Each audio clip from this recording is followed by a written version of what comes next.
Você já cometeu algum erro de linguagem, algum tipo de esquecimento, ou trocou o nome de alguém sem querer, te colocou numa situação de constrangimento? Para a psicanálise, isso tem um sentido. Quer saber mais? Assista esse vídeo. Sejam bem-vindos a este canal. Eu sou o professor Paulo, psicanalista. Estou iniciando esta atividade a fim de transmitir conhecimentos sobre a psicanálise. Se você já cometeu algum desses erros em diversos eventos, que muitas vezes te colocou numa situação constrangedora, você já pagou algum tipo de mico, falou coisas sem querer, trocou o nome de pessoas, é porque existe uma comunicação que foge do seu nível de consciência. É uma comunicação que ocorre em paralelo, ou seja, ela vem do inconsciente. E eu vou explicar neste vídeo tudo sobre isso que nós chamamos de atos falhos. Freud já havia publicado anteriormente a interpretação dos sonhos e também já havia comprovado a existência do inconsciente através do desejo, do recalque, dos sonhos e também nos sintomas dos pacientes. E como grande pesquisador que ele foi, ele expande a sua tese sobre o inconsciente, mostrando para nós que essa parte da nossa mente, ela também pode se manifestar durante o nosso cotidiano. E ele chama isso de ato falho.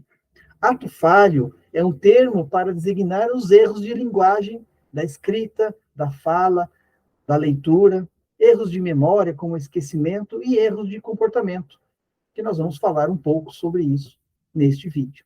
Para a psicanálise, nós sabemos que esses lapsos acontecem porque é uma linguagem do inconsciente. Aquela famosa frase conhecida, né? Foi sem querer, querendo, tem um significado. O ato foi sem querer, conscientemente falando, mas também foi querendo, porque foi inconsciente.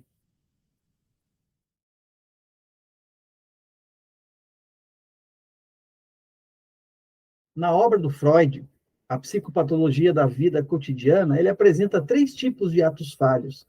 Atos falhos associados à linguagem, que tem a ver com a escrita, a leitura ou a fala. Atos falhos de esquecimento, que está associado a falhas de memória. E atos falhos de comportamento, que está associado às perturbações motoras, como cair, bater o dedinho, quebrar, derrubar objetos, tropeçar, entre outras situações. Um lapso na fala acontece quando, por exemplo, uma pessoa usa uma palavra ao invés de outra, troca o nome de uma pessoa. Imagine o constrangimento que isso pode causar para um sujeito.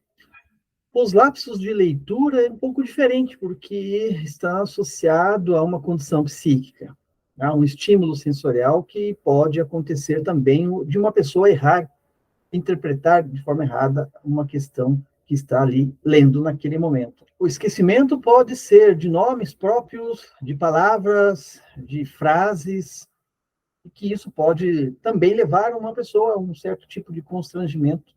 Pode ser considerado também um ato falho quando uma pessoa, por exemplo, derruba um objeto e quebra. Aquelas pessoas que muitas vezes são chamadas de desajeitadas, né, que não têm coordenação motora. Na realidade, elas podem ser muito hábeis, mas existe uma intenção inconsciente que, na maioria das vezes, a pessoa desconhece o seu objetivo e por que fez aquilo.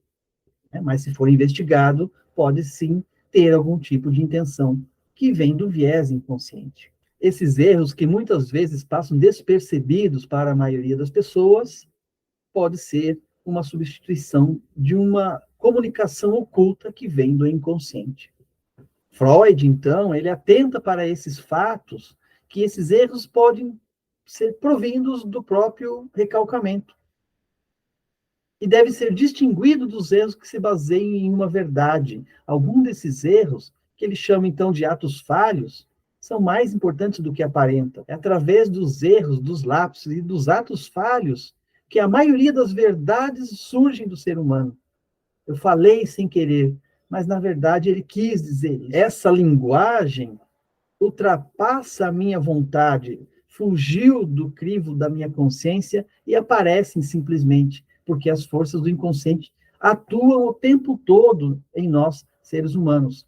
E nós reagimos a essas ações através de comportamentos e pensamentos e atos falhos que muitas vezes nos colocam em constrangimento. O vídeo é para que vocês reflitam sobre os atos falhos. Eu agradeço mais uma vez a todos aqueles que assistiram o vídeo. Deixe os seus comentários e comente se você já cometeu algum tipo de ato falho que te deixou numa situação constrangedora. Façam as perguntas que eu estou aqui para responder também. Muito obrigado e até o próximo vídeo.